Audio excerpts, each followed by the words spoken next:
Praise the lord. Good morning అండి. ఈరోజు దేవుని పరిశుద్ధ వాక్యము యాకోబు రాసిన పత్రిక 1వ అధ్యాయం 5 నుండి 8 వచనాలు చదువుకుందాం. మీలో ఎవనికైనను జ్ఞానము కొదువుగా ఉన్న ఎడల అతడు దేవుని అడగవలెను, అప్పుడది అతనికి అనుగ్రహింపబడును. ఆయన ఎవనిని గద్దింపక అందరికీ ధారాళముగా దయచేయువాడు.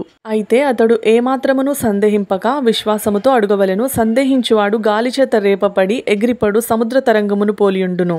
అట్టి మనుష్యుడు ద్విమనస్కుడై తన సమస్త మార్గముల యందు అస్థిరుడు గనుక ప్రభువు వలన తనకేమైనను దొరుకునని తలంచుకొనరాదు. ఆమేన్. ఇక్కడ దేవుడు ఏం చెప్తున్నారో చూశారు కదా. విశ్వాసంతో అడిగిన వాళ్ళకి ధారాళంగా ఇస్తానంటున్నారు. కానీ ఎవరైతే విశ్వాసం లేకుండా కేవలం నోటి మాటతో ప్రార్థన చేసిన వాళ్ళకి, ప్రార్థన చేశాం కదా, కొంచెం కాకపోతే కొంచెమైనా వస్తుంది, లేకపోతే వస్తుందో రాదో చూద్దాం అని అలాంటి ఆలోచన కూడా పెట్టుకోవద్దంటున్నారు. ఇవ్వనంటున్నారు. మన పేరెంట్స్ ఇదిగో అక్కడ పెట్టాను వెళ్ళి తీసుకో అంటే ఆలోచించకుండా ఎలా వెళ్తామో అలాగే దేవుడి మీద కంప్లీట్గా ఆధారపడాలి. అదృశ్యమైన వాటిని కూడా విశ్వాసంతో చూడగలిగేవాడే నిజమైన క్రైస్తవుడు. ఎందుకంటే దేవుడు లేని వాటిని ఉన్నట్టుగా పిలిచే దేవుడు కదా.